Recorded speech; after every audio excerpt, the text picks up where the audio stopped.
नारायण नारायण नारायण श्रीमन नारायण नारायण नारायण श्रीमन नारायण भवतारायण श्रीमन नारायण भवतारायण लक्ष्मी नारायण नारायण नारायण लक्ष्मी नारायण नारायण श्रीमन नारायण जगवोधारायण श्रीमन नारायण जगवोधारायण लक्ष्मी नारायण नारायण नारायण लक्ष्मी नारायण नारायण बोलिए श्री लक्ष्मी नारायण भगवान की।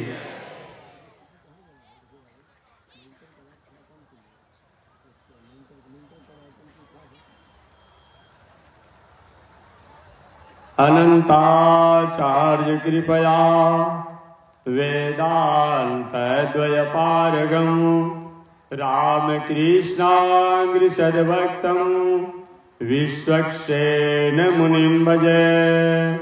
काषायं यज्ञसूत्रं शुचिवपुषि तथा चोर्ध्वपुण्ड्रं च भाले यस्यास्ते दक्षहस्ते कलिकुमतिगिरीन्द्रेन्द्रवज्रं त्रिदण्डम् संसाराग्नि प्रशान्त्यै मृतजलममलं दारुपात्रं पवित्रं श्रीविश्वक्सेन सूरे पदकमलयुगं श्रेयसे संश्रयामि।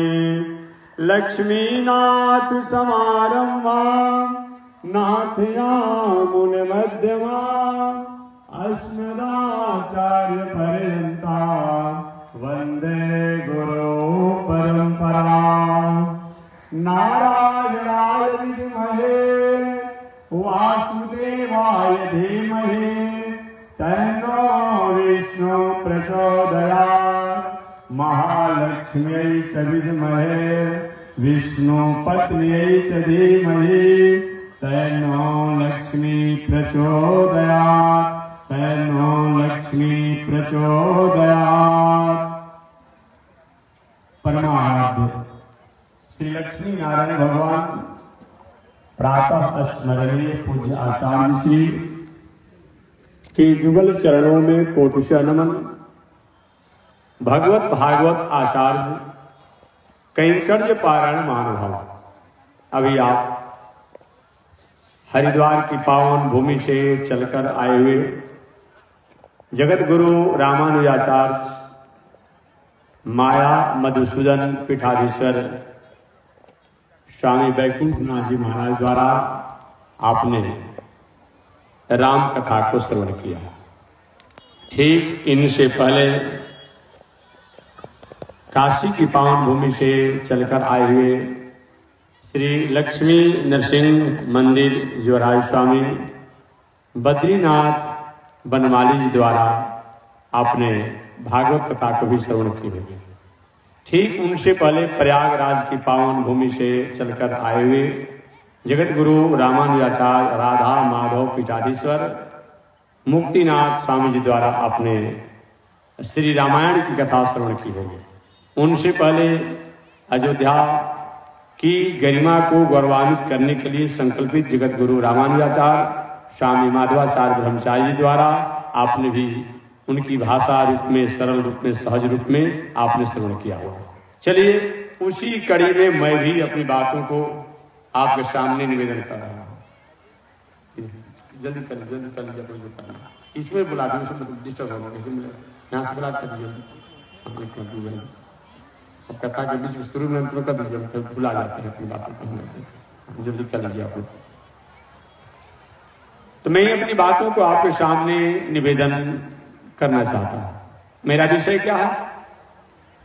मेरा विषय है इन पावन भूमि पर दत्तात्रेय और जदु संवाद की पावन कथा को निवेदन करना है। दत्तात्रेय और जदु संवाद की कथा भागवत का बहुत बड़ा रहस्यमय, आनंदमय, भक्तिमय, प्रेममय कथा है। तो मैं 2 दिनों से आपके सामने उन दत्तात्रेय और जदु की कथा का उपक्रम को मैं निवेदन कर रहा था।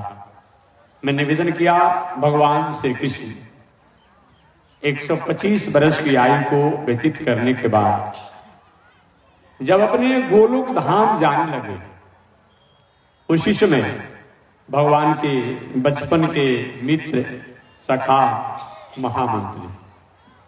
लेकिन सबसे बड़ी विशेषता क्या है?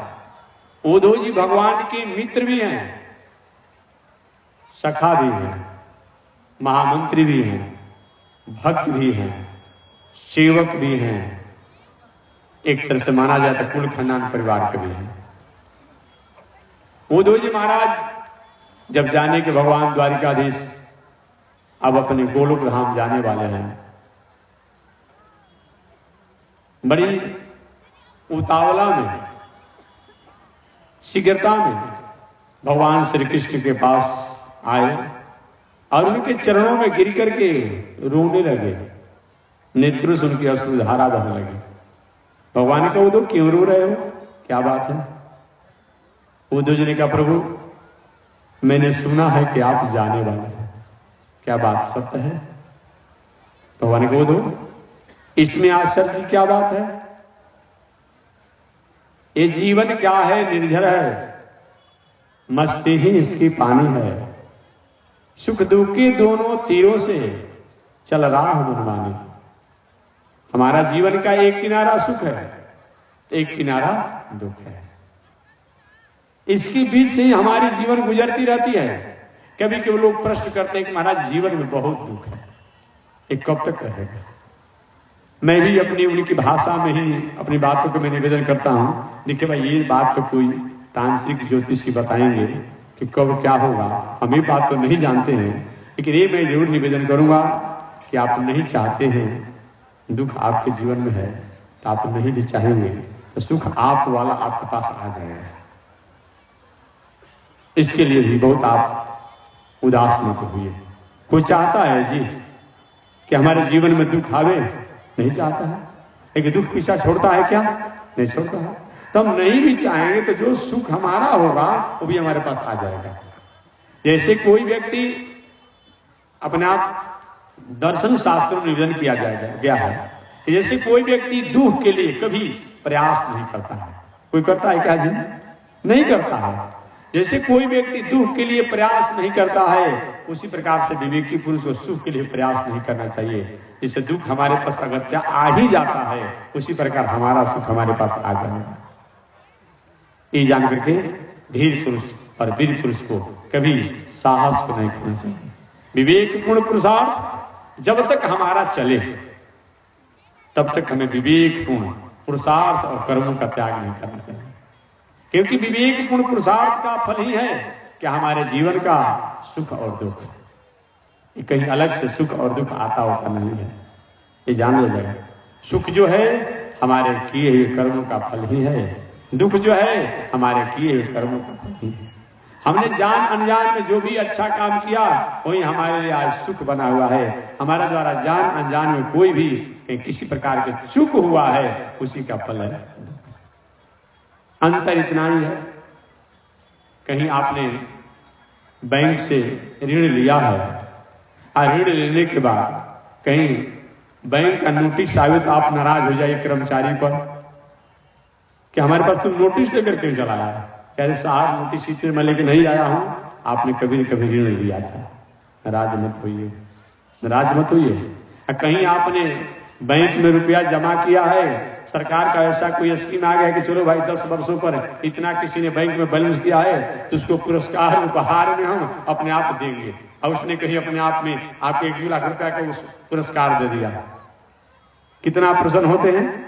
ये जीवन में लगा हुआ है। कभी भी व्यक्ति को सुख के लिए भी बहुत प्रयास नहीं करना चाहिए। जैसे आप दुख के लिए नहीं प्रयास करते हैं तो सुख के लिए भी नहीं प्रयास करना चाहिए। जहां तक हो, जब तक हो, अंतिम क्षण तक अपने कर्मों को करना छोड़ना नहीं चाहिए। कभी कभी सफलता में असफलता छुपी रहती है, ये जानिए। कभी कभी सफलता में असफलता छुपी रहती है। रोड पर जहां तहां लिखा रहता है सावधानी हटी दुर्घटना घटी। क्या इसी तरह लिखा है? क्या इसी तरह लिख दिया गया है कि दुर्घटना हो भी रही है, थोड़ी सी कहीं आंख झलका, थोड़ी सी अपने आप दिल दिमाग कहीं इधर उधर गया, थोड़ी सी हमने विवेक का काम नहीं लिया, जाकर कहीं न कहीं एक्सीडेंट हो गई। इसी तरह नहीं लिखा हुआ अपने आप में। ठीक वही बात है, कभी कभी सफलता में भी असफलता छुपी हुई है। ये जान करके धीर पुरुष को सफल होने पर भी हमेशा असफल को भूलना नहीं चाहिए। जो व्यक्ति जीवन में सुख जिसके जीवन में हो, हमेशा दुख को भी याद करते रहे तो होगा क्या कि यदि किंचित जीवन में के दुख भी आएगा तो दुख आने पर वो घबराएगा नहीं। कभी कभी जीवन में दुख आवे अपने आप बताया गया है, तो दुख आने पर भी अपने आप क्या करे, हमेशा सुख जो रहने वाले जीवन है उनके जीवन पर भी विचार कीजिए कि भाई जिन्हें अमुक व्यक्ति ने सुख को प्राप्त किया तो क्या होगा, वो जब सुख आएगा उसका किस तरह से सदुपयोग करना चाहिए, आपकी दिल दिमाग गति होगी। अतः जीवन में ये सुख दुख लगा हुआ है।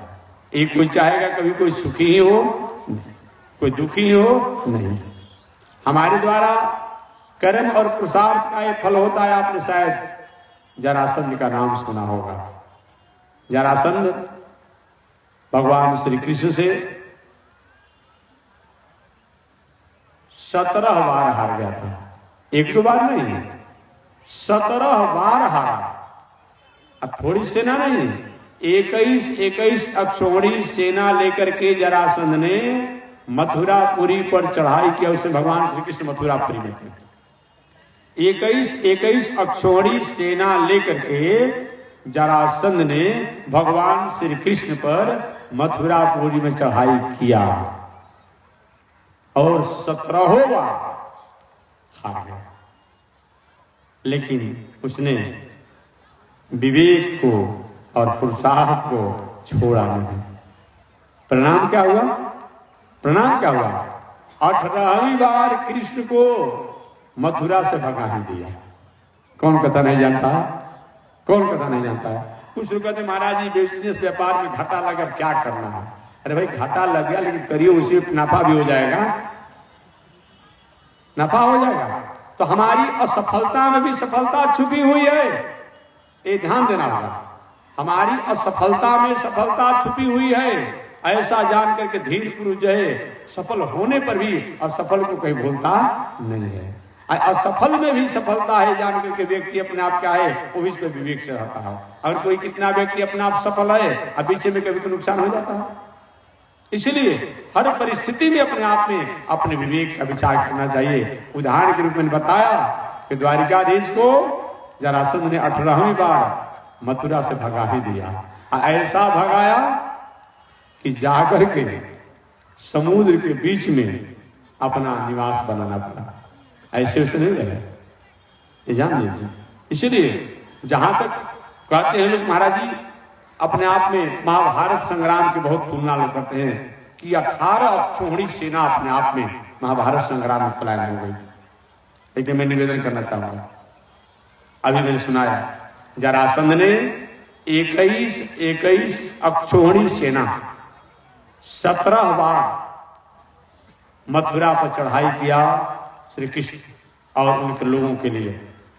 अब समझ लीजिए कहां 18 अक्षौहिणी सेना में महाभारत पूरा हो गया, यहां 21 अक्षौहिणी सेना अपने आप लेकर के चढ़ाई किया गया है।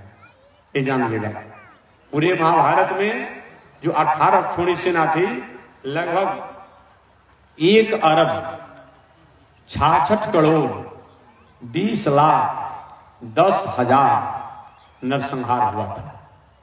महाभारत संग्राम इतना बड़ा नरसंहार हुआ था। एक पद की प्राप्ति के लिए, गद्दी की प्राप्ति के लिए न्याय और अन्याय की लड़ाई थी, नीति और अनीति की लड़ाई थी, धर्म और अधर्म की लड़ाई थी, मर्यादा आबरू और मर्यादाहीनता की लड़ाई थी। एक बात निश्चित है कि सत्यमेव जयते, अंतिम में सत्य की जय होती है। असत्य कुछ समय के लिए अपने आप में अपनी स्थिति में रहता है, बढ़त में रहता है, लेकिन सत्यमेव जयते, सत्य की ही जय होती है। ये जानेंगे। महाभारत संग्राम हुआ, 1 अरब 66 करोड़ 20 लाख 10,000 नरसंहार हुए और 10,000 लोग लापता हो गए, पता ही नहीं चला। मात्र 10 ही लोग महाभारत संग्राम में बचे थे। फिर भी उस महाभारत संग्राम में धर्म की विजय हुआ, धर्म की विजय हुआ अपने आप में। तो मैं निवेदन करना चाह रहा था कि जरासंध ने 17 बार हारा और 18वीं बार भगवान श्री कृष्ण पर अपने आप विजय प्राप्त किया। व्यक्ति को चाहिए कि हम खेती, व्यापार, नौकरी, अध्ययन, अध्यापन, परिवार, पत्नी, बाल बच्चों के साथ कहीं जीवन जी रहे हैं। जीवन में बार बार समस्याएं आ रही है, उसे घबराइए मत। आपका बोया हुआ वस्तु तो आप काट रहे हैं। देहात की भाषा में कही जाती है कि आपने बोया बीज बबूल का, आम कहां से लाऊं। अगर आपने बीज बोया है बबूल का तो काटा ही न होगा, आम कहां से आ जाएगा।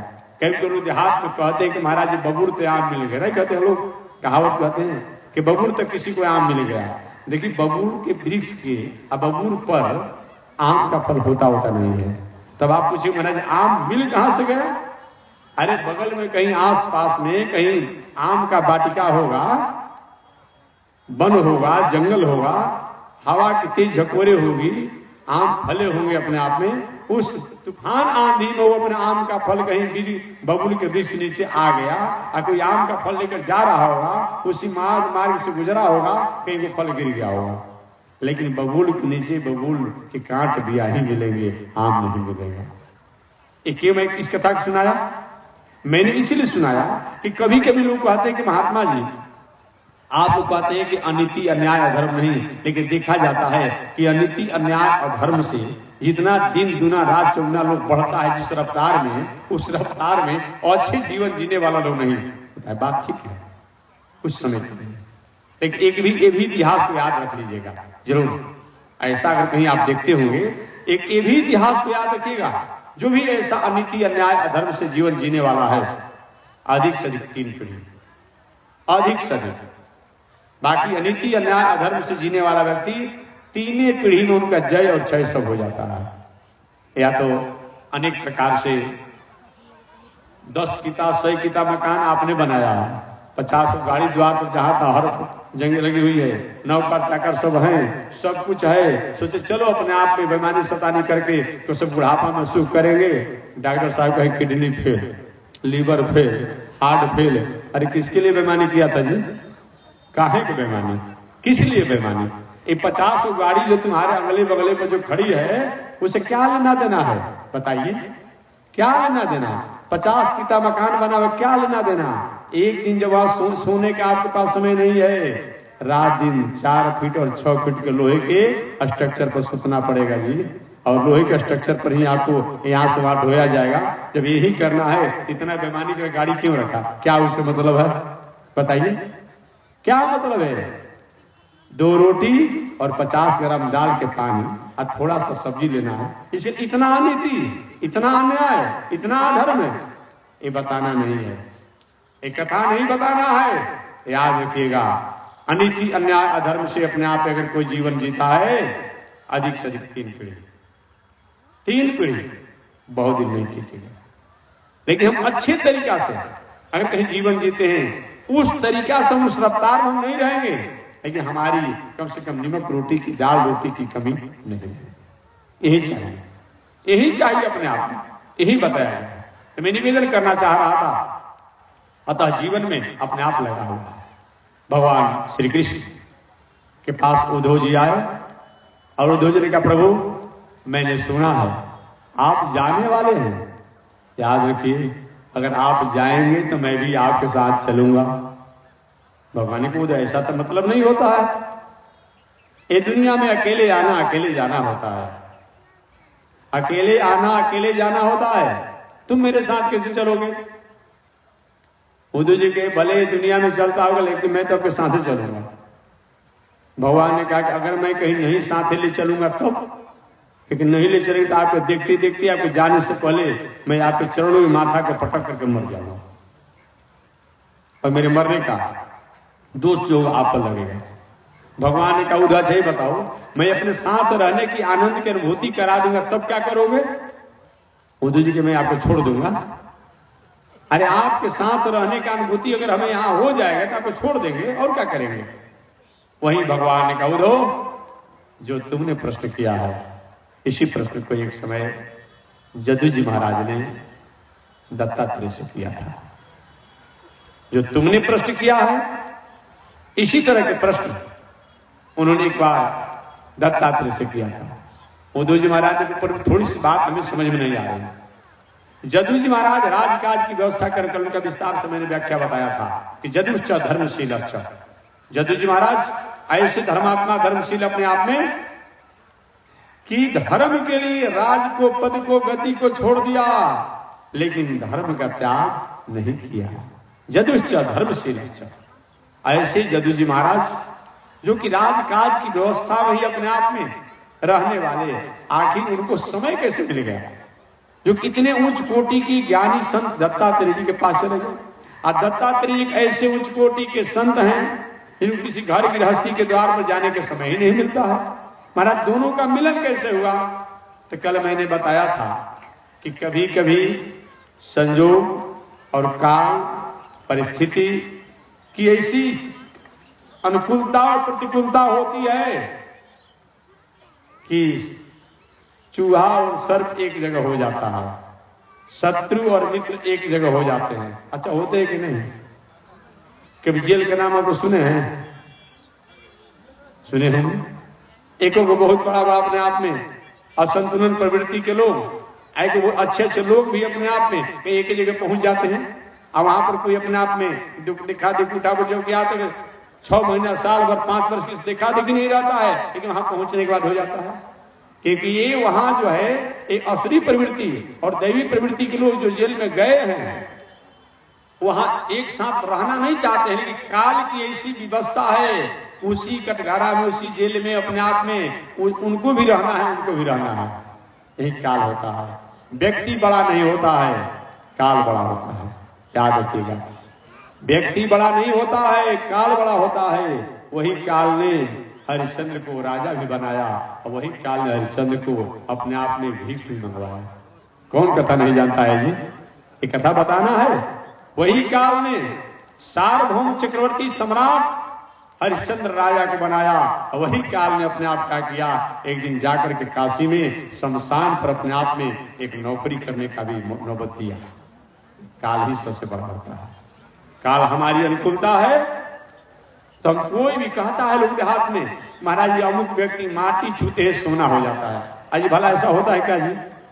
लोग कहते हैं कि माटी छूता है सोना हो जाता है, हम सोना छूते हैं कोयला हो जाता है, न माटी हो जाता है। ऐसा होता है क्या? ये मुहावरा है। माटी छूने का मतलब एक कोई भी काम को शुरू करता है इसमें से लाभांश लाभांश लाभांश लाभ ही लाभ हो जाता है, ये मतलब है। हम कोई भी अपने आप काम लगा कर शुरू करते हैं जिसमें लाभ होना चाहिए, घाटा ही घाटा, नुकसान ही नुकसान, हानि ही हानि हो जाता है। ऐसा क्यों होता है? लोग कभी को पूछते हैं। मैं निवेदन करना चाहूंगा, काल हमारा अनुकूल है, काल हमारा अनुकूल है तो हम माटी भी छुएंगे, अर्थात हम कोई भी कार्य करते हैं तो लाभांश और लाभांश होता है। और काल हमारा अगर प्रतिकूल है तो कोई भी काम हम शुरू करते हैं वो हमारे लिए घाटा ही घाटा का सौदा हो जाता है। इसलिए व्यक्ति बड़ा नहीं होता है, काल बड़ा होता है। कभी आपने सुना होगा, कभी आपने सुना होगा काल की अपने आप में प्रतिकूलता में, काल की विपरीत स्थिति में देवताओं को जाकर के दैत्यों से संधि करना पड़ा। एक कौन इतिहास नहीं जानता है? देवता लोग को जो परंपरा से शत्रु रहे हैं, परंपरा से जो शत्रु रहे हैं राक्षस, उन राक्षसों से समुद्र मंथन के बहाने जाकर के मैत्री करना पड़ा, दंड प्रणाम करना। ये धर्म नीति भी है, ये राजनीति भी है, ये कूटनीति भी है, ये समाज नीति भी है। ये जानना चाहिए। ये समाज नीति भी है। कहीं यदि किंचित आपका भाई थोड़ा सा बैठ जाओ जल्दी आप लोग, हम ये अपने आप कहीं आपका काल प्रतिकूल हो, बात समझ लीजिए, स्थिति थोड़ा डाउन चल रहा हो और शत्रु से कहीं मैत्री कर लेने से कहीं हमारा काल कहीं अपने आप में अनुकूल हो जा रहा हो, कहीं अब हमारी स्थिति बढ़ रही हो, उस समय उससे मैत्री कर लेना, ये नीतिकारों ने इसको दोष नहीं बताया है, याद रखिएगा। ये दोष नहीं है, ये कहीं कायरता नहीं है। जब तक हमारी काल हमारे प्रतिकूल है, हमारे विपरीत है और कहीं शत्रु से कहीं मैत्री कर लेने से अगर हमारा काल कहीं हमारा आगे का भविष्य कहीं अच्छा हो रहा हो तो शत्रु से भी हाथ मिला करके प्रणाम कर लेने से, मैत्री कर लेने से नीतिकारों के अनुसार, शास्त्रकारों के अनुसार, कूटनीति के अनुसार, राजनीति के अनुसार, धर्मनीति के अनुसार, समाज नीति के अनुसार ये दोष नहीं है। ये जान लीजिएगा, दोष नहीं है। इसलिए होना चाहिए अपने आप में। समुद्र मंथन का कथा ये सबके लिए गवाह है कि देवताओं ने जाकर के दैत्यों से संधि किया, समझौता किया, कौन कथा नहीं जानता है ये बताया गया।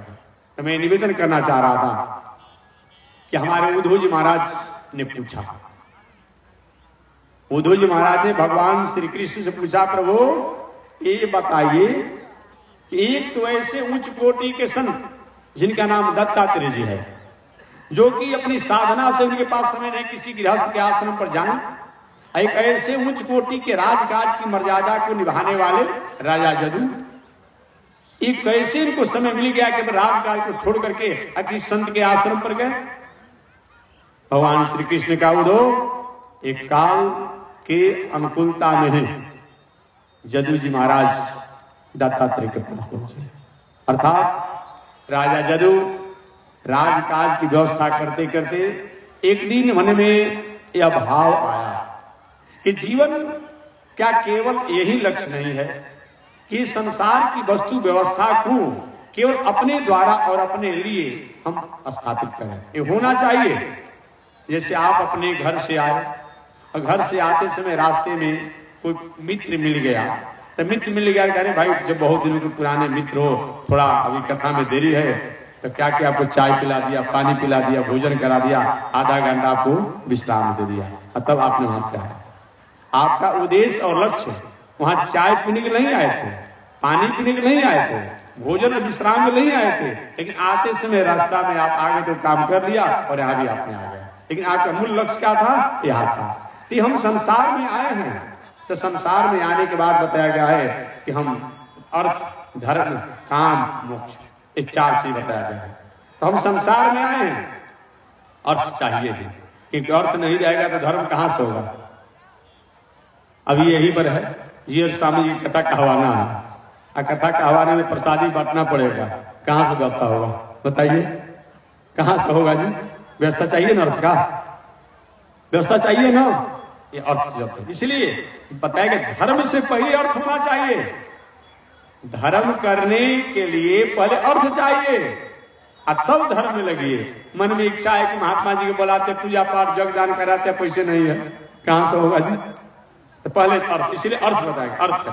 अर्थ जब हो ना तब उसको धर्म में लगाइए, उसको धर्म में लगाइए, क्योंकि अर्थ को कमाने में कहीं न कहीं हमारे आपके द्वारा अनिति होती है। याद रखिएगा, धन की शुद्धि दान से होती है। याद रखिएगा, धन की शुद्धि दान से होती है। अगर धन आपके पास परमात्मा की कृपा से खेती, व्यापार, नौकरी, अध्ययन, अध्यापन द्वारा कहीं आ जाए तो धन कमाने में कहीं न कहीं थोड़ी सी 19-20 कुछ बाणी, व्यवहार, व्यवस्था कुछ करना ही पड़ता है। आप लोग गृहस्थ आश्रम में जरूर भागवत सुन रहे हैं। अब तो थोड़ा सा सरकार द्वारा मशीन यंत्र भी लगा दिया गया है। अब धान बेचना है, और क्या करते हैं अच्छे लोग अपने आप में क्या करेंगे, कुछ थोड़ा सा खखरी मिला देंगे, बालू मिला देंगे, मुस्कोइल मिला देंगे, क्या 1-2 क्विंटल वजन बढ़ जाएगा। अरे भाई अब खखरी का, मुस्कोइल का अपने आप में बालू का भाव किए हैं, ऐसा हो जाता है कि नहीं हो जाता?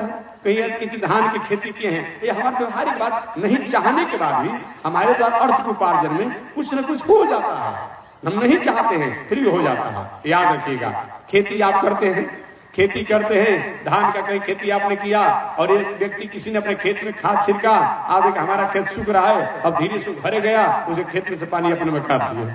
तो बताइए ना, ऐसा नहीं होता होगा क्या जी? इससे कौन अलग होगा जी? बता दीजिए। जो गृहस्थ आश्रम होगा इस अलग भी होगा जी। तो हम नहीं भी चाहते हैं, लेकिन अर्थ को प्राप्ति में हमारे द्वारा कहीं न कहीं कुछ न कुछ हो जाता है, हो जाता है। इसको तो रोक नहीं सकता है अपने आप में, अगत्या होना ही है अपने आप में, ये बताया गया है। इसीलिए धन की शुद्धि कैसे होती है? दान से होती है। रोज जब धन हो जाए अर्थ द्वारा अपने आप में करने के बाद, तब थोड़ा सा बताया गया आवश्यकता मंदों को दान। मैंने नहीं करा केवल आप मंदिर में दान करिए, नहीं नहीं, घर में लड़का को संस्कारी बनाइए, शिक्षित बनाइए, ये भी दान है। कन्याओं का विवाह करिए, ये भी दान है। कोई रोगी आदमी का उसको करिए। माने जो आवश्यकतामंद हो उन आवश्यकतामंदों को अपने अनुसार अनुपात में उसको कुछ न कुछ उसमें भी लगा दीजिए, सबका अंश होता है, ये जानेगा। ऐसा नहीं किया जाता है तो धन वो भले ही धन है, लेकिन उसकी शुद्धि तब तक नहीं होती है जब तक दान नहीं किया जाता है। दानम दुर्गति नाशनम, ऐसा कहीं हमने कमाया हम दूसरे को काहे देने जाएं? तो ठीक है, रखिए, कोई आपसे झगड़ा नहीं करने जा रहा है, आप ही ने कमाया है, आप ही कमाया हुआ है, सब धन रहेगा। चलिए के हालांकि नाराज आप लोग हो जाएंगे, बात कहना नहीं चाहते, हम वो संभर के बोल रहे हैं इसमें। हाँ, नाराज हो जाता है लोग अपने आप में। हाँ, धन कमाए हैं, ठीक है, अच्छी बात है, हमारा ही हमने कमाया है। अब क्या शराब में लग जाएगा, हिंसा में लग जाएगा, कोर्ट कचहरी में लग जाएगा। यदि किंचित इससे भी कहीं बच गया तो, यदि कुछ नहीं ऐसा दुर्गुण हो कहीं आप दान की बात नहीं करते हैं तो क्या होगा? महाराज जी, बाबा के एक ही पिताजी थे, पिताजी के हम ही हैं, हमारा भी एक ही है, और हमारा लड़का का क्या होगा कि नहीं होगा? उम्मीद नहीं, जा सारा धन दूसरे को हो जाएगा ना, है? हो जाएगा नहीं हो जाएगा। इसीलिए धन की पवित्रता के लिए दान होना ही चाहिए, धन की पवित्रता के लिए दान होना ही चाहिए, याद रखिएगा। धन की शुद्धि दान से होती है, अतः दान होना चाहिए। इसीलिए पहले के राजा लोग जो होते थे, कहीं स्कूल, कहीं अस्पताल, कहीं अनाथालय, कहीं गौशाला, कहीं अपने आप में उपवन बना देते थे, कुआं खुदवा देते थे, ऐसा करते थे, क्योंकि धन की शुद्धि जो है वो दान से ही होती है, याद रखिएगा। इस सोना की शुद्धि कैसे होती है? सुवर्ण जो होता है, इस सोना की शुद्धि आग में तपा दी, सोना पवित्र हो जाता है, याद रखिएगा। सबकी शुद्धि बताया गया है, सबकी शुद्धि बताया गया है। धन की शुद्धि दान से, सोना की शुद्धि अपना अग्नि में तपाने से होती है, और वस्त्र की शुद्धि और जल इत्यादि से साफ करने से, शरीर की शुद्धि साबुन सरफ से स्नान करने से, वाणी की शुद्धि पवित्र शब्दों को बोलने से। विवाह के अवसर पर हमारी माताओं द्वारा न जाने भगवान ने किस विश्वविद्यालय में उनका नाम लिखवा दिया है, वो हम क्या जाने, लेकिन सुनते होंगे ना, अभी तो लगन नहीं है। विवाह के अवसर पर किस डिक्शनरी का, किस अपने आप पे कहाँ के पढ़ाई पढ़ती है अपने आप लोग, ऐसा ऐसा गाली देती है, ऐसा ऐसा गीत गाती है, वो आप लोग सुनते होंगे, वो समझती होगी अपने आप में। उसके लिए अलग से कोई विश्वविद्यालय खुला भी नहीं है। हम एक बार भार्गव डिक्शनरी पढ़ रहे थे, इन लोग शब्दों को जानने के लिए भार्गव डिक्शनरी पढ़ रहे थे, एक भी शब्द उसमें नहीं मिला। समझ लीजिए, न जाने कहाँ से पढ़ाई पढ़ती है अपने आप में। तो वाणी की शुद्धि जो है बताया, वाणी को जो मल हमारे द्वारा लग जाता है अपने आप में, उसके लिए पवित्र वाणी, इसके लिए वाणी पवित्र होना चाहिए। कुछ न कुछ रोज स्वाध्याय होना चाहिए, स्वाध्याय होना चाहिए। नहीं स्वाध्याय हो रहा है, कब सीताराम सीताराम कहे आनेगा ना, श्रीमन नारायण कहने आएगा ना, 2 4 5 मिनट रोज अपने आप में इसको जरूर कीजिए। ये वाणी की शुद्धि है। मन की शुद्धि क्या होता है? मन की शुद्धि पवित्र विचारों को स्मरण करने से होती है। मन की शुद्धि जो है पवित्र विचारों को, पवित्र भावनाओं को स्मरण करने से होती है। और आत्मा की शुद्धि परमात्मा का चिंतन और ध्यान करने से होती है। इस आत्मा को परमात्मा से विलय करने से होती है। पैर की शुद्धि क्या है? पवित्र स्थानों पर जाने से होती है। हाथ की शुद्धि क्या है? साबुन सर्फ लगा लीजिए। पूजनीय आदरणीय लोगों के प्रति हमारी नम्रता की भावना जो होती है, एक क्या है? ये अपने आप में ये हाथ की शुद्धि है। कान का शुद्धि क्या है? कानों द्वारा पवित्र अपने आप शब्दों को श्रवण करना, इससे होती है। आंख की शुद्धि क्या है? आदरणीय महापुरुषों, दर्शनीय लोगों को कम से कम दृष्टि द्वारा दर्शन करना होता है। और ललाट की शुद्धि क्या है, सिर की शुद्धि क्या है, पूजनीय के प्रति सिर झुकने से होता है। इस तरह शास्त्रों में सबकी पवित्रता बताई गई है, कैसे अपना पवित्र होना चाहिए। ऐसा नहीं होता है तो हमारे परिवार, हमारे कुल, हमारे खानदान में हमारे द्वारा आएगा धन, लेकिन वो धन कहीं उस युग नहीं रह जाएगा। धन में बताया गया है अगर ये काम नहीं किया जाता है तो धन में अपने आप में दोष आ जाता है, दोष आ जाता है। धन की 4 गति बताई गई, आप लोग जानते भी हैं। भगवान की कृपा से अगर धन हो तो सबसे पहले धन की गति क्या है? धन का गति सबसे प्रथम क्या है? उसका भोग। भोग माने भोग नहीं जो आप लोग जानते हैं। भोग माने क्या चीज? भगवान ने कृपा किया, धन हो गया, खेती व्यापार नौकरी धन व्यापन से क्या करें? सुंदर मकान बनवाइए। ये भी प्रतिष्ठा है सामाजिक, ये भी एक सामाजिक प्रतिष्ठा है। गाड़ी घोड़ा भी खरीदिए, अच्छा कपड़ा लाता पहनिए, अच्छा भोजन भी। ये नहीं कि अपने आप में जब कुछ नहीं था तो वो शरीर महक रहा था, अपने आप में कपड़ा 2-2 महीना 3-3 महीना तो अपने आप में बहुत ऐसा होता है कि धन रहेगा, अपने आप बहुत रहेगा, लेकिन सर बैठने का मन नहीं करेगा अपने आप में। वो ऊपर से आया है अपने आप में, वो पूर्व जन्म में कुछ न कुछ मलेच्छे होगा अपने आप में। और कहाँ करेंगे? मत होइए भाई, किसी कोई ऐसा होगा तो हम किसी व्यक्ति के बारे में नहीं कहते, कथा कहते हैं। यदि किसी होगा तो हमारी बातों को हमको वापस दे दीजिएगा। हाँ, बात समझिए, हम किसी व्यक्ति को अपने आप में ठेस पहुंचाना बात नहीं कहते हैं। ऐसा होता है अपने आप में, कभी कभी वो देखा जाता है। देखिए कृपणों का भी बहुत बड़ा महत्व होता है, जानिएगा, याद रखिएगा। कंजूस व्यक्ति भी एक विचित्र ही होता है। एक कथा सुना दी कृपणी का अपने आप में। एक बार 2 कृपणी से आपस में मिलन हो गया, समझिए। 2 कृपणी एक जगह मिले, बहुत ही अपने आप में। हालांकि शास्त्र कहता है कि कृपणी व्यक्ति के सुबह सुबह नाम लेने पर पाप लगता है। बस में ना, आत्म नामम गुरुर नामम नाति कृपण। आत्म नामम, अपना नाम भी बार बार नहीं लेना चाहिए। आत्म नामम गुरुर नामम, गुरु का भी नाम बार बार एक वचन शब्दों में बाहर के रूप में नहीं लेना चाहिए। ये पूजा पाठ में लीजिए, ये बताए आत्म नामम गुरुर नाम नाति कृपण। अति कृपणी व्यक्ति के भी नाम नहीं लेना चाहिए, पाप लगता है। अपने बड़े बेटा का भी बार बार नाम नहीं लेना चाहिए, उसकी जस कीर्ति कम होती है। इसलिए बहुत होते हैं कि अपने बड़े बेटा का एक पुकार का नाम अलग ही रख देते हैं अपने आप में। जब पुकार दुलार से दूसरे कुछ नाम बोलते हैं। बड़े बेटा का नाम, पति को पत्नी का नाम नहीं लेना चाहिए, और पत्नी को पति का नाम नहीं लेना चाहिए। ये भी ध्यान दीजिएगा। लेकिन आज क्या हो रहा है, हमेशा मैं कहता हूँ, कभी कभी अपने आप में, मैं एक बार ट्रेन की यात्रा कर रहा था तो मैं देखा कि एक लेटेस्ट एजुकेटेड जो थे अपने आप में, लेटेस्ट एजुकेटेड, समझिए, वो पढ़े लिखे थे अपने आप में, हाईटेक से पढ़े लिखे थे अपने आप में। देखे कि बेचारे की देवी जी बैठी थी, वो भी बैठे थे, एक छोटा सा बच्चा था। अब उसने उनकी देवी जी ने कहा, ए संतोष इधर आओ जी। आ गया। अरे नौकर को बुला रही हो कि प्यून को बुला रही हो कि चपरासी बुला रही हो? अब उसी को प्रसन्न भी था अपने आप में, कम को संतोष को बुला रही हो। नहीं नहीं नहीं, ऐसा मत करो, ऐसा मत करो। हमेशा मैं कहता हूं कि कम से कम द्विवचन शब्द का प्रयोग कीजिए, या तो बहुवचन शब्द का प्रयोग कीजिए, एक वचन शब्द का प्रयोग मत कीजिए। हमेशा मैं कहता, आइए, जाइए, खाइए, कहाँ जा रहे हैं, कैसे आ रहे हैं, क्या कह रहे हैं, क्या कर रहा है। मालूम करता है कि झगड़ा करने में खड़ा नहीं, ये नहीं होना चाहिए अपने आप में। स्त्रियों को बताया गया है कम से कम द्विवचन शब्द होना चाहिए, और नहीं तो बहुवचन। बहुवचन शब्द अच्छा है अपने आप में, ये बताया गया है। तो मैं निवेदन करना चाह रहा हूं कि पति को पत्नी का नाम नहीं लेना चाहिए, और पत्नी को भी अपने आप में पति का नाम नहीं लेना चाहिए, बड़े बेटा का भी नाम नहीं लेना चाहिए। इस तरह शास्त्रों में बताया गया है। तो कंजूस व्यक्ति का भी उसमें एक नाम आया कि उसका भी नाम नहीं लेना चाहिए, जस कि अपने आप में कीर्ति का ह्रास होता है, ये बताया गया। इस तरह शास्त्रों में अपने आप बताया गया। तो 2 कृपणी व्यक्तियों की मैं बात बता दूं, निवेदन करूं, क्या उनका महत्व। बैठ जाओ बाबू, बैठ जाओ, खड़ा मत करिए। 2 कृपणी व्यक्तियों का भी अपने आप बताया गया है। एक कथा सुनाकर आगे मैं बढ़ जाऊंगा।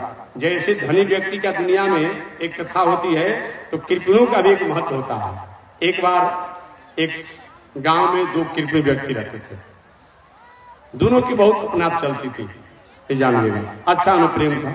एक बार दोनों में कुछ दिनों के बाद मिलन हुआ। अरे भाई इसमें थोड़ा हरा भरा लग रहे हो। हाँ, क्या पहले वाला मैं रह गया हूँ? थोड़ा पहले वाला मैं थोड़ा रह गया हूँ अपने आप में, अब कृपण नहीं रह गया हूँ। पूछना तो क्या करते हो भाई बताओ? कि नहीं नहीं, एक बार मैं गया था एक महात्मा के पास, महात्मा ने कहा कि कृपणी का नाम लेने पर पाप लगता है, तो हम कृपणता को छोड़ दिया है। पूछते कि क्या करते हो? सुन लो क्या करते हैं। महात्मा की बातों को सुनकर मैं कृपणता छोड़ने के लिए मैंने 250 ग्राम घी खरीदा है।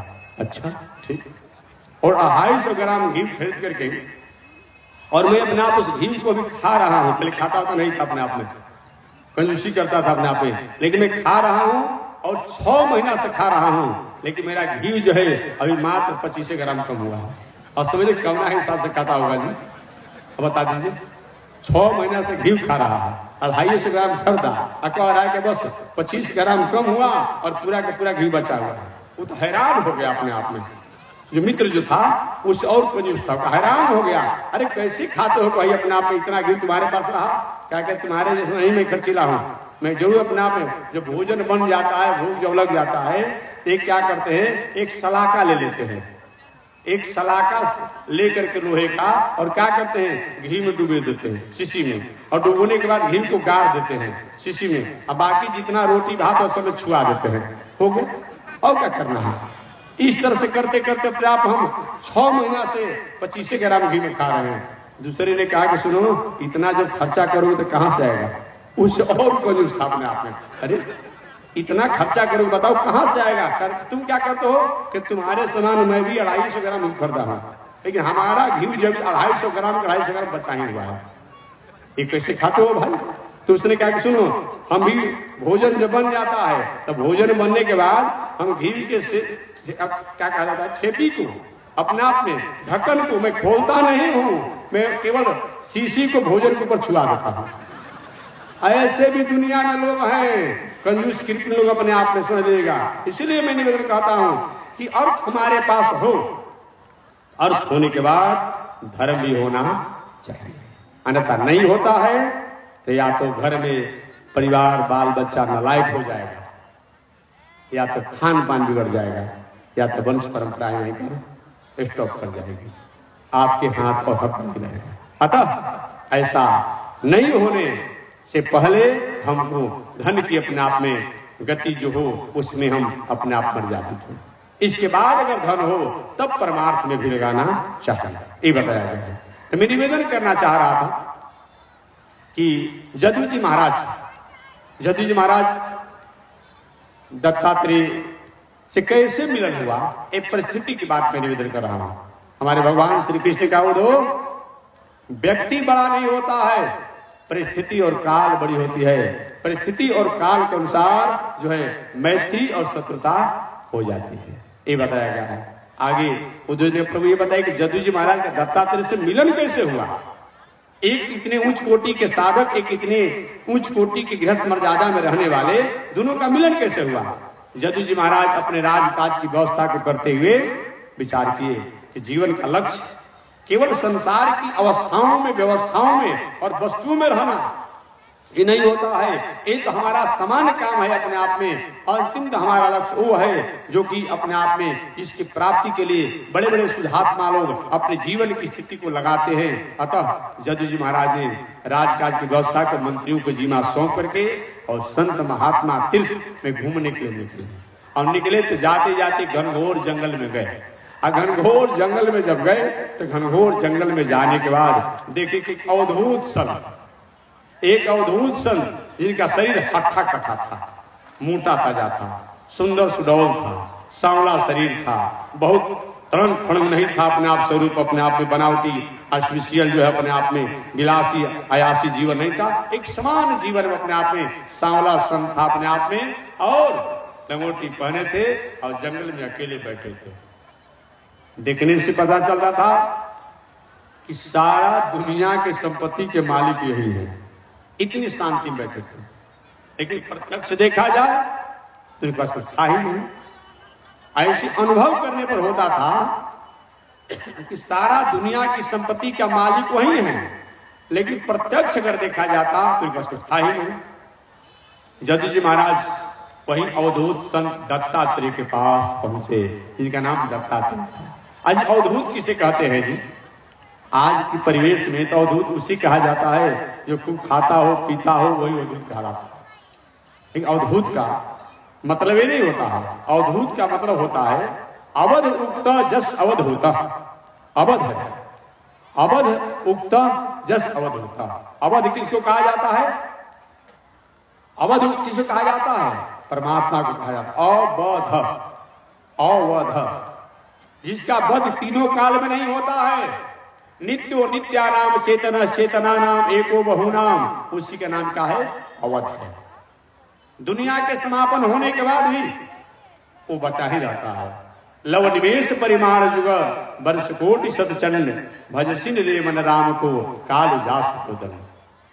सारा दुनिया के महाप्रलय होने पर भी जिसकी सत्ता बनी रहती है, जो दुनिया के विस्तार होने पर भी जिनकी सत्ता बरकरार रहती है, और जो एक रहने पर भी अपने आप में उस तत्व में रहता है, उसी का नाम अवध है। ऐसी अवध जो परमात्मा है, जो नारायण है, जो राम है, जो कृष्ण है, जो वामन है, जो नरसिंह है, उनकी जो उक्ति करने वाला हो, जो सुक्ति करने वाला हो, जो गायन करने वाला हो, जिनमें लय रहने वाला हो, विलय रहने वाला हो, निधिध्यासन चिंतन में उन्हीं में अपना स्थापित होने वाला हो, अपने व्यवहारिक स्थिति का जिसका प्रबोध नहीं हो, ज्ञान नहीं हो, अपने आप में जहां ले चलोगे वही मैं चलूंगा, जैसे रखो नाथ वैसे ये बताया है। वो अवधूत है। अवधूत का मतलब ये नहीं कि अपना आप उल्टा खाकर उल्टा पी करके और नशा में कहीं पड़ा हुआ है कहते हम अवधूत है। नहीं, अवधूत जो रात दिन उन परमात्मा की ही उक्ति में जिनका जीवन लगा हुआ हो, वो अवधूत है अपने आप में। ऐसे अवधूत वो दत्तात्रेय जी महाराज थे। दत्तात्रेय जी महाराज के पास राजा जदू गए और जाकर जदू जी महाराज ने प्रणाम, महाराज जी प्रणाम। दत्तात्रेय जी नेत्रु सर कौन? महाराज मैं राजा जदू। बैठाया, बैठाने के बाद जदू ने कहा गुरुवर हमको कुछ संदेह है, मैं आपसे कुछ जानना चाहता हूं। दत्तात्रेय बोलो क्या कहते हो? महाराज मैं आपसे तो ये पूछना चाहता हूं, यहाँ कोई आपको चेला चली बहुत नहीं है, कोई लोग दिखाई नहीं पड़ता है, कोई आपके पास धन संपत्ति भी सामने दिखाई नहीं पड़ रही है, कोई बहुत बड़ा पद प्रतिष्ठा राजकाज भी दिखाई नहीं पड़ रहा है, लेकिन मालूम पड़ता है कि सारा दुनिया का चक्रवर्ती सम्राट आप ही हैं। कौन सा ऐसा आपने तत्व को जान लिया है? कौन सा आपने रहस्य को जान लिया है? कौन सी आपने वस्तु को प्राप्त कर लिया है जो नहीं होने पर भी सब कुछ आपके पास दिखाई पड़ रहा है? पुनः जदू जी ही कहते हैं कि महाराज आप तो यही नहीं कहना चाहेंगे कि हम साधु बन गए हैं, हम साधु बन गए हैं, हम अवधूत बन गए हैं, हम घर द्वार छोड़ दिए हैं, इसलिए हमको ऐसा अपना नहीं होने पर भी अपने आप में कोई खिला देता है तो खा लेते हैं, और नहीं खिलाता है तो कोई मतलब नहीं है, कोई दे दिया तो पहन लिए और नहीं दिया तो कोई बात नहीं, कोई प्रणाम किया तो ठीक है और कोई गाली भी दिया तो हंस कर रह जाएंगे, कोई माला लगाते लगा लिया और नहीं लगाया तो कोई बातें नहीं, कोई जाते समय प्रणाम किया तो ठीक है और धूल फेंक दिया तो उसी प्रसन्न है। ये तो अद्भुत है, यही अद्भुत अपने आप में। ये हमारे शरीर के साथ व्यवहार करे, हमारे आत्मा को क्या व्यवहार करेगा?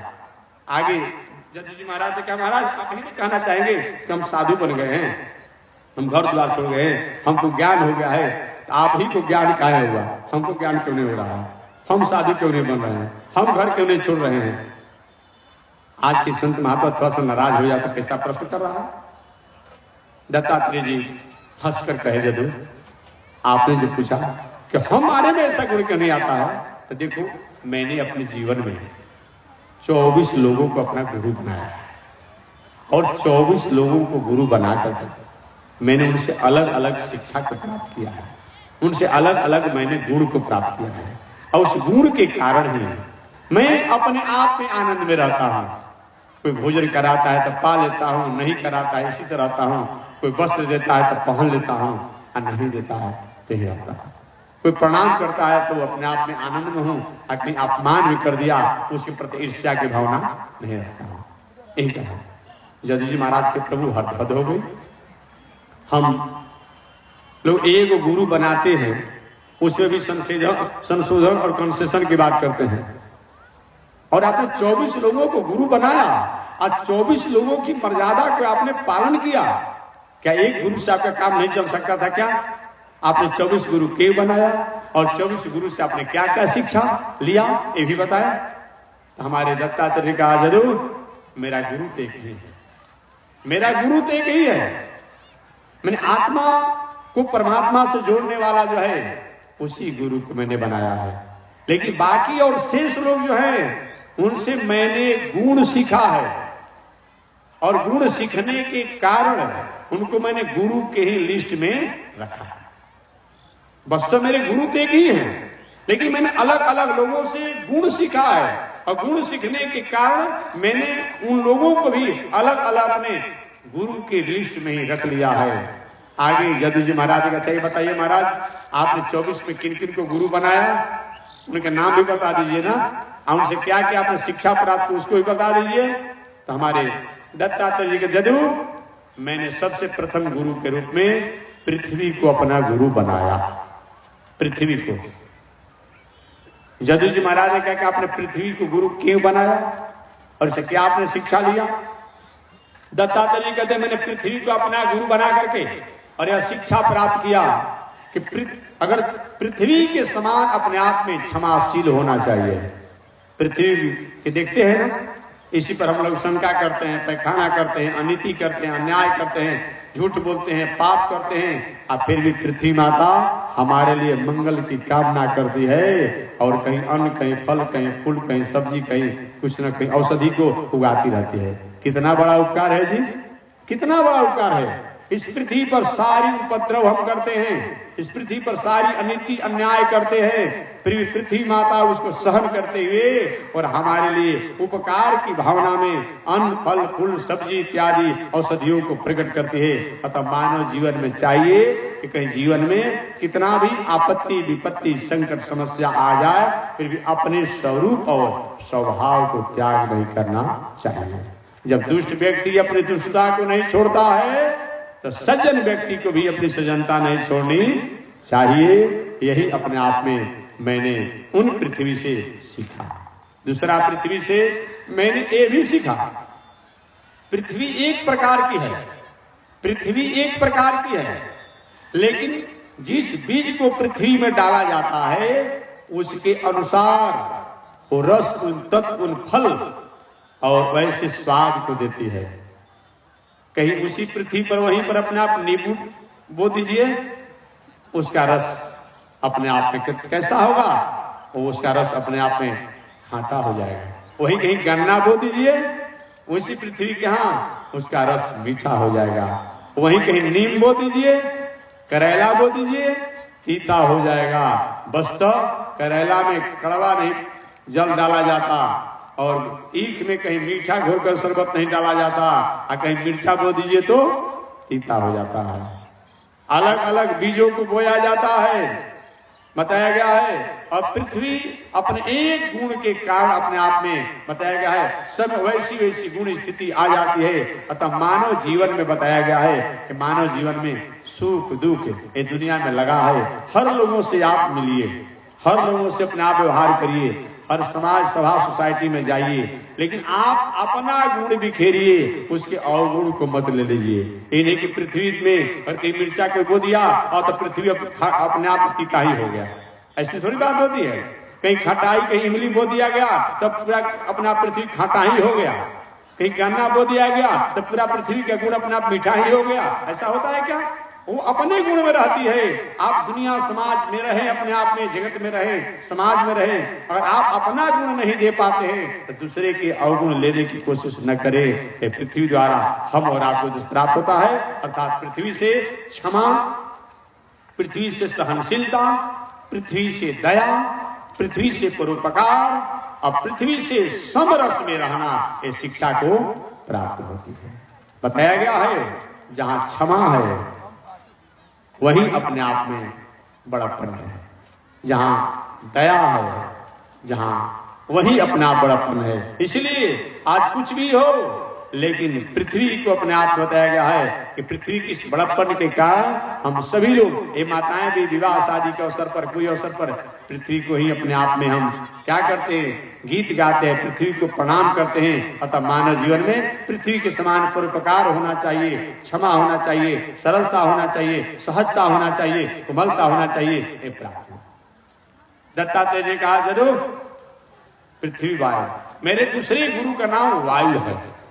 मैंने वायु को भी अपना गुरु बनाया, हवा को, और वायु को मैंने अपना गुरु बना करके ये उपदेश सिखा, शिक्षा प्राप्त किया कि वायु जो है चलते रहता है, बहते रहता है, रुकता नहीं है। ये नहीं कि कहीं चंदन का वृक्ष हो तो वायु वहीं पर रुक गया, ये नहीं कूड़ा करकट है तो वहां कहीं हम बहवे नहीं करेंगे। मनुष्य को, संत को, महात्मा को, ज्ञानी को, महापुरुष को, सज्जन को चाहिए कि हर जगह जाए और जाने के बाद क्या करें, वहां के अपने गुणों द्वारा उसको प्रभावित करके उनको अच्छे मार्गों पर लगाएं। दूसरी बात, वायु दुनिया में रहता है, जगत में रहता है, लेकिन जगत में रहने के बाद भी हमें दिखाई नहीं पड़ता है। दिखाई पड़ता है, हमारे आपके पास में है, भीतर भी है, बाहर भी है, दिखाई पड़ता है। कुछ लोग कहते हैं कि महाराज जब देखेंगे तब न भगवान को मानेंगे। आज दिखाई पड़ता है वायु, क्या आप नहीं मानेंगे? अनुमान से नहीं माना जाता है, तो सब चीज दिखाई पड़ेगा तभी हम मानेंगे। ये तो शायद उन बुद्धि की कमजोरी है। अब कोई कहे कि हम भाई प्रत्यक्षवादी हैं, हम देखेंगे तो मानेंगे। उन व्यक्ति से पूछिए कि अपना माई बाबू का आप सिद्ध कर देंगे? देखा हुआ जो आप मानते हैं तो कभी किया है किसी ने? क्या कोई कर सकता है? क्या नहीं कर सकता है। अब कोई के हम अपने माई बाबू को देखे हम कैसे जन्म दिए हैं, तो उसको क्या समझा जाएगा? पागल में समझा जाएगा है? अब जाना है, लेकिन नहीं, महापुरुषों ने कहा, हमारे घर के अभिभावकों ने कहा कि ये आपके माता जी हैं, ये आपके पिताजी हैं, वो बात आप मानते कि नहीं मानते हैं? ठीक उसी प्रकार से शास्त्र द्वारा, महापुरुषों द्वारा बताया गया है, अनुमान द्वारा भी अपने आप पे जाना जाता है, ये बताया गया है। तो वायु द्वारा अपने आप पे बताया गया है। हमें कहीं एक में आसक्ति त्याग की बात बताई गई है। कोई बहुत बड़ा अपने आप राबड़ी, माखन, मिश्री खिला दे और उनके प्रति स्नेह मत हो जाए, और कहीं अपने आप कोई व्यक्ति समान रूप से करे, उसके प्रति कहीं ईर्ष्या मत हो जाए, ये वायु सीखता है। वायु कूड़ा करकट के गंदगी जगहों से, नालों से भी गुजरता है, तो कुछ दूर जाके बाद अपने आप पवित्र हो जाता है। अब उसी में नहीं रहता है अपने आप में, अगर चंदन के किनारे से गुजरता है तो हमेशा उसी सुवास में नहीं रहता है, वो अपने माधुर्य में रहता है। उसी प्रकार बताया गया है कि संत महात्मा इत्यादि को बताया गया है कि अपने स्वरूप में रहना चाहिए। किसी के बताया गया है कहीं मिल गया तो ठीक है, और नहीं मिला तो ठीक है। आपने संत दुर्वासा जी का नाम सुना होगा। ये संत दुर्वासा जी बहुत उच्च कोटि के संत, मिलने पर माखन, मिश्री, राबड़ी भी खा लेते थे, पकवान भी खा लेते थे, और नहीं मिलने पर दुबो खाकर रह जाते थे। इसीलिए इनका नाम क्या था? दुर्वासा था। दुर्वासा का मतलब जिन्होंने आशा को दुर्वासा, तो दुर्वासा के संधि भी से जवाब करेंगे तो दुह माने किसी प्रकार की कामना नहीं, जो कामना से रहित को ही दुह कहा जाता है। जो कामना से रहित होकर के एकमात्र उन परमात्मा की आस पर जो रहने वाला है वही तो दुर्वासा है। ऐसे दुर्वासा ऋषि कथा आपने सुना होगा। एक बार मैं अल्प समय में, क्योंकि सबको समय से घरे पहुंचा देना, हमको भी इस बातों को ध्यान है, और तुम्हें 5 बजे अपनी वाणी को विराम दे दूंगा। तो मैं निवेदन कर रहा था, एक बार दुर्वासा जी जमुना जी उस पार थे, जमुना जी उस पार थे। अचानक जमुना इस पार अपने आप में गोपियां थी। गोपियों के मन में आया कि संत दुर्वासा उच्च कोटि के संत हैं, आए हैं, इनको कुछ पकवान बनाकर खिलाना चाहिए, संत हैं, आशीर्वाद होगा। गोपियां जो है क्या कि अनेक प्रकार के पकवान बना करके और लेकर जो ही चली कि जमुना उस पर जाना है, उसमें जमुना जी में जल बढ़ गई थी। उसमें भगवान श्री कृष्ण मथुरा में ही थे, मथुरा में ही थे, अपने आप में बढ़ गए थे अपने आप में। कैसे जाए? सभी गोपियां मथुरा ने ब्रज में थे, अपने आप में ब्रज में थे, ब्रज में ही थे, अपने आप में वृंदावन में थे। सभी गोपियां चली गई भगवान श्री कृष्ण के पास, प्रभु हमने सारा पकवान बनाया है संत दुर्वासा के लिए, उनको खिलाने के लिए, लेकिन जमुना जी में बाढ़ आ गई है, कैसे हम लोग जाए लेकर पकवान को? भगवान द्वारिकाधीश ने कहा, गोपियों जाओ जमुना से कह देना कि अगर कृष्ण अच्युत हैं, कृष्ण अगर अच्युत हैं तो हे जमुना जी आपका जल थाह हो जाए, कम हो जाए। जाकर गोपियों ने कहा कि अगर कृष्ण अच्युत हैं तो हे जमुना जी आपका जल थाह हो जाए। और यही गोपियां कही कि सही में जमुना जी के जल एकदम गुठी भर हो गया, जो जितनी लंबाई चौड़ाई की थी उसके बस अपने आप में एड़ी के बराबर जल हो गया, पार कर गए। जाकर संत दुर्वासा को अपने आप में खीर, मालपुआ, जो कुछ भी था सब जाकर महाराज जी पाइए, पाइए। पा करके जब महात्मा जी अपने आप दुर्वासा जी जब हुए तो गोपियां को अब जाने की आज्ञा दिया जाए, देर हो जाएगी। उन्होंने जाना चाहती हूँ, जाओ। अब यही गोपियां जब गई तो जाने के बाद देखे पुनः जमुना जी वही जल के उठा, कैसे जाए? जाके दुर्वासा ऋषि से कहा, ऋषिवर जमुना जी में तो उफान है, हम कैसे जमुना जी को पार करेंगे? उधर से कैसे आए थे? तूने कहा कि उधर से हम द्वारिकाधीश अभी नहीं थे, अभी तो अपने आप में ब्रज के गोकुल नरेश थे, गोकुल थे अपने आप में। भगवान श्री कृष्ण ने कहा था कि जाकर कह देना जमुना से कि अगर कृष्ण अच्युत हैं तो हे जमुना जी थाम हो जाइए। अच्छा तो ठीक है, जाकर जमुना से कह दो कि अगर दुर्वासा दूब पर ही आशा करते हो तो हे जमुना जी थाम हो जाइए। सारी गोपियां आश्चर्य हो गई, सारा पकवान खिला दिया अपने आप में, मालपुआ से लेकर राबड़ी से लेकर के।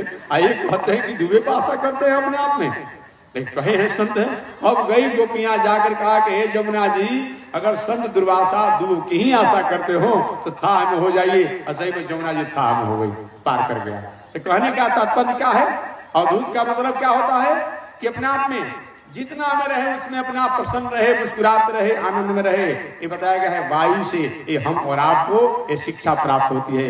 वायु किसी के प्रति आसक्ति नहीं प्राप्त करता है, किसी के प्रति ईर्ष्या नहीं करता है, न किसी के प्रति आसक्ति प्राप्त करता है। वो अपने गुण में रहता है, अपने गुण द्वारा प्रत्यक्ष रूप में और परोक्ष रूप में दोनों से जगत का कल्याण करता है। दोनों रूप में प्रत्यक्ष भी करता है और परोक्ष भी करता है। उसी प्रकार से मनुष्य को चाहिए कि जिस व्यक्ति कहीं प्रत्यक्ष भी कहीं सहयोग करने से उसका कहीं कल्याण हो रहा हो ऐसे भी सहयोग करे, और कहीं अप्रत्यक्ष रूप में भी इसका सहयोग करने से कहीं कल्याण हो रहा हो ऐसा करे। अगर होता है तो वायु से दत्तात्रेय जी ने उपदेश को प्राप्त किया है। आगे दत्तात्रेय जी के तीसरे गुरु का नाम पृथ्वी वायु आकाश आकाश है। तो इसकी व्याख्या कल मैं करूंगा। आज इसी के साथ वाणी विराम। एक बार भगवान का नाम ले, आगे परमात्मा की जय शिक्षा। श्रीमन नारायण लक्ष्मी नारायण, श्रीमन नारायण लक्ष्मी नारायण, श्रीमन नारायण नारायण नारायण, श्रीमन नारायण नारायण नारायण, श्रीमन नारायण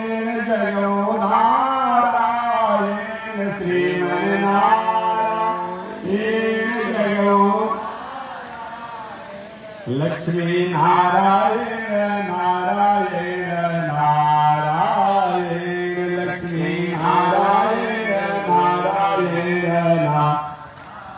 बोलिए लक्ष्मी नारायण भगवान की, भास्कर भगवान रामानुजाचार्य स्वामी महाराज की, विश्व बंदराचार्य श्री गणेश स्वामी महाराज की। हरि ओम। शांति शांति शांति। बस 1 मिनट में आरती किया जाए। जो जैसी स्थिति में है, खड़े हैं खड़े रहे, बैठे हैं बैठे रहे।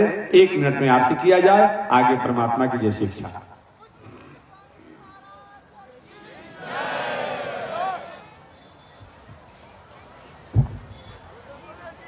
ओम चंद्रमा मनसो जात चक्षो सूरजो अजायत, श्रोत्राद्वायुष प्राण समुखाग्निरजायत, श्रीशदे लक्ष्मी शवदन्यावहो रात्रे, पार्श्वे नक्षत्राणि रूपमस्मिनो व्यातम्, निगाढामो मयि गाढ सर्वलोकं मयि गाढ, कासायं यज्ञसूत्रं शुचिवपुषि तदा